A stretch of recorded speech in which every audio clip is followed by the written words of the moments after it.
Blé-Goudé, celui qu'on surnomme le général de la rue, ancien leader estudiantin, chef des jeunes patriotes et plus tard devenu ministre de la jeunesse sous Laurent Gbagbo, accusé par la justice internationale et plus tard celle de son pays, est à la maison. 11 années passées loin de cette Côte d'Ivoire qu'il chérit tant. Charles Blé-Goudé est de retour.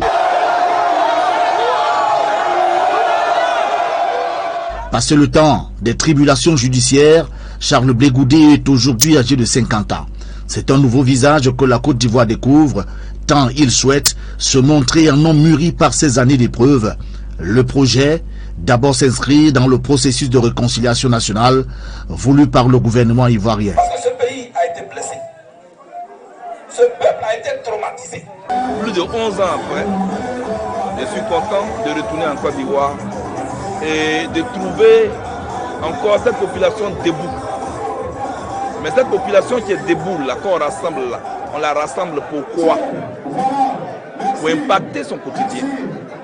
Et là où il y a les conflits, on ne peut pas développer. Je suis venu pour servir aussi d'aiguille qui puisse recoudre ce qui a été déchiré. Je n'ai pas une potion magique, mais je vais essayer d'apporter ma pierre à l'édifice pour accompagner le processus déjà en cours. C'est pour ça que je suis là. Charles Blé-Goudé s'est excusé auprès des Ivoiriens pour les violences du passé. L'homme est aujourd'hui heureux et content de retrouver son pays. Maître Josette Kadi fait partie du collectif de la défense de Charles Blé-Goudé devant la Cour pénale internationale. Pour sa libération, elle en a contribué fortement. La fierté, la joie d'avoir pu ramener ce fils de Côte d'Ivoire dans sa terre natale. Vraiment, vous ne pouvez pas savoir ce que ça crée comme joie, tout simplement. Il est jeune, il a 50 ans, il a son avenir devant lui, son avenir politique. C'est un homme qui aime la politique. Il a créé son parti, le COJEP, et je pense qu'il compte faire beaucoup de choses avec ce parti-là. C'est pas pour le mettre dans un tiroir. Donc, je ne peux rien dire parce que je ne sais pas, mais tout laisse. La Banque des États de l'Afrique centrale serait-elle? Charles Blé, pour sa libération, elle en a contribué fortement. La fierté, la joie d'avoir pu ramener ce fils de Côte d'Ivoire dans sa terre natale. Vraiment, vous ne pouvez pas savoir ce que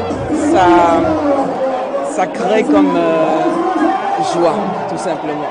Il est jeune, il a 50 ans, il a son avenir devant lui, son avenir politique. C'est un homme qui aime la politique. Il a créé son parti, le COJEP. Et je pense qu'il compte faire beaucoup de choses avec ce parti-là. C'est pas pour le mettre dans un tiroir.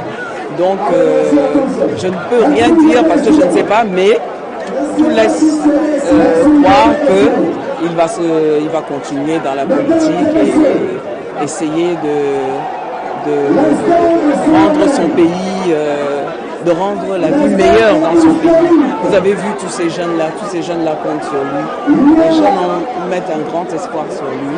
Et je pense qu'il fera tout pour ne pas les décevoir. 8 ans après avoir été transféré à la Cour pénale internationale, l'ancien leader des jeunes patriotes est aujourd'hui président du COJEP, son parti politique. Il retrouve son pays natal. Le quinquagénaire ambitieux prône désormais des relations apaisées. On fera la politique plus tard. Pour l'instant, je veux faire ma part en allant vers ceux que j'ai heurtés hier et avec qui je m'étais brouillé. Charles Blé-Goudé a décidé de rentrer dans la sobriété en respect de la mémoire de toutes les victimes sans distinction de la crise au nom à laquelle il a été transféré à la Cour pénale internationale.